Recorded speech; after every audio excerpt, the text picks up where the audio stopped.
नमस्ते दोस्तों, कैसे हो आप सब। उम्मीद करती हूँ आप सब अच्छे होंगे। दोस्तों, दीपावली से 2 दिन पूर्व धन्वंतरी त्रयोदशी के दिन हम यम के नाम का दीपक जलाते हैं। आखिर हम यम के नाम का दीपक क्यों जलाते हैं, क्या है इसके पीछे की परंपरा और क्या है इसकी कथा, आज वीडियो में जानेंगे कि हम यम के नाम का दीपक क्यों जलाते हैं। तो प्लीज़ वीडियो को पूरा देखना, स्किप मत करना। और अगर आपने चैनल को सब्सक्राइब ना किया हो तो प्लीज़ पहले चैनल को सब्सक्राइब कर लेना। दोस्तों, देश के अधिकांश भागों में यम के नाम पर दीपदान की परंपरा है। दीपावली के 2 दिन पूर्व धन्वंतरी त्रयोदशी सायंकाल मिट्टी का कोरा दीपक लेते हैं। इसमें तिल का तेल डालकर या सरसों के तेल का डालकर नवीन रुई की बत्ती रखते हैं और फिर उसे प्रकाशित कर देते हैं। दक्षिण की तरफ मुंह करके मृत्यु के देवता यम को समर्पित करते हैं। और हाँ, इस दीपक में हमेशा 4 बातियां ही लगती है। इसके बाद इसे दरवाजे के बगल में अनाज की ढेरी पर रख देते हैं। यह रात भर जलता रहे, बुझना नहीं चाहिए, क्योंकि प्रकाशित करते हैं यह दीपक। क्या है इसका रहस्य, इस संबंध में एक रोचक और सुंदर पुराण कथा मिलती है। आज जानेंगे उसी कथा को। कहते हैं बहुत पहले हंसराज नाम एक प्रतापी राजा था। एक बार वह अपने मित्रों, सैनिकों और अंगरक्षकों के साथ जंगल में शिकार खेलने गया।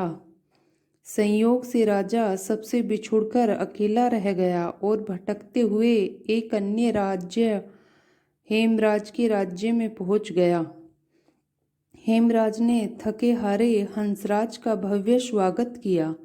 उसी रात हेमराज के यहाँ पुत्र जन्म हुआ था। इस खुशी के अवसर पर हेमराज ने राजकीय उत्सव में सम्मिलित होने के लिए आग्रह के साथ हंसराज को कुछ दिनों के लिए अपने यहाँ रोक लिया। बच्चे के 6वीं के दिन एक विचित्र घटना घटी। पूजा के समय देवी प्रकट हुई और बोली, आज इस शिशु की जो इतनी खुशियाँ मनाई जा रही हैं, यह अपने विवाह के 4थे दिन मृत्यु को प्राप्त हो जाएगा। इस भविष्यवाणी से सारे राज्य में शोक छा गया। हेमराज और उसके परिजनों पर तो कहर सा टूट पड़ा। सबके सब दुखी हो गए। इस शोक के समय हंसराज ने राजा हेमराज और उसके परिवार को ढांढस बंधा दिया।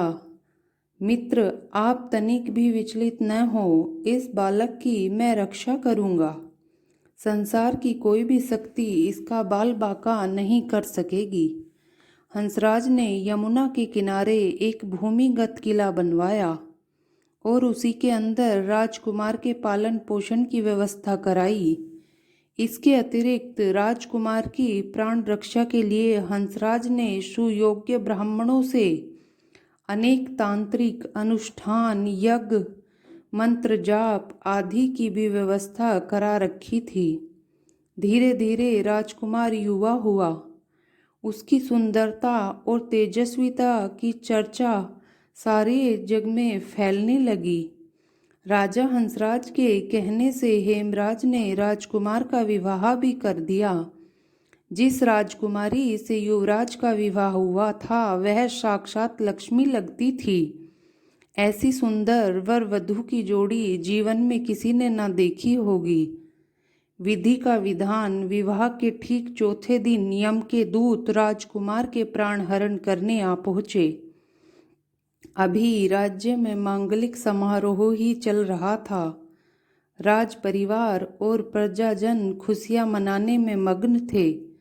राजकुमार और राजकुमारी की छवि देखकर यमदूत भी विचलित हो उठे, किंतु राजकुमार के प्राण हरण का प्रिय कार्य उन्हें करना ही पड़ा। यमदूत जिस समय राजकुमार के प्राण लेकर चले, उस समय ऐसा हाहाकार मचा और दारुण दृश्य उपस्थित हुआ जिससे द्रवित होकर दूत भी स्वयं रोने लगे।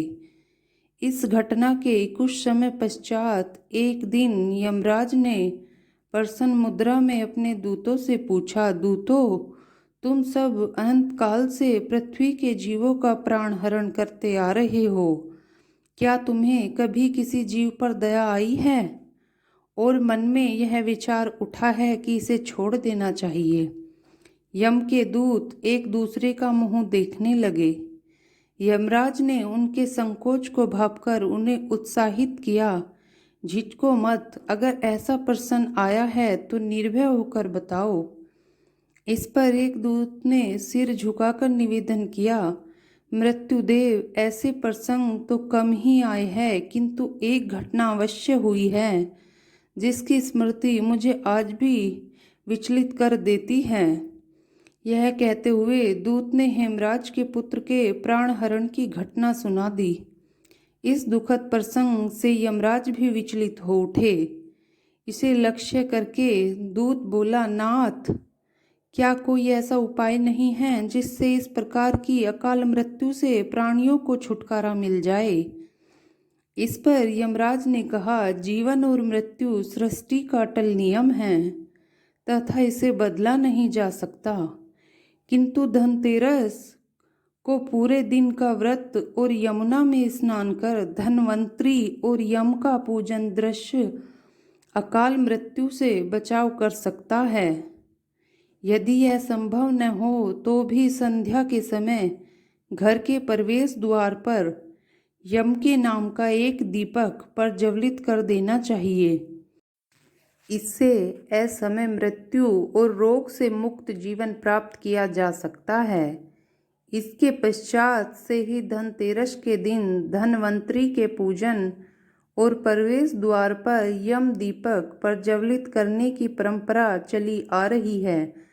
दोस्तों, इसीलिए हम धनतेरस के दिन शाम के समय एक दीपक यम के नाम का प्रज्वलित करते हैं जिसमें 4 बातियां लगती है। इसको हम सबको ही जलाना चाहिए। इससे हमारे घर पर कष्टों से मुक्ति मिलती है। दोस्तों, उम्मीद करती हूँ आपको कथा अच्छी लगी होगी। प्लीज़ अगर आपको अच्छी लगी हो तो वीडियो को लाइक शेयर अवश्य करना और कमेंट भी करना। अगर आपने चैनल को सब्सक्राइब ना किया हो तो प्लीज़ चैनल को भी सब्सक्राइब कर लेना। मैं अपने YouTube channel Reena's Indian culture and Vastushastra में आपके लिए ऐसी ही जानकारी, अपने कल्चर से जुड़ी हुई और वास्तुशास्त्र से जुड़ी हुई जानकारी लेकर आती रहूँगी। मेरी वीडियो देखने के लिए आप सबका बहुत बहुत धन्यवाद। तो दोस्तों, मिलते हैं अपनी अगली वीडियो में। तब तक के लिए बाय बाय।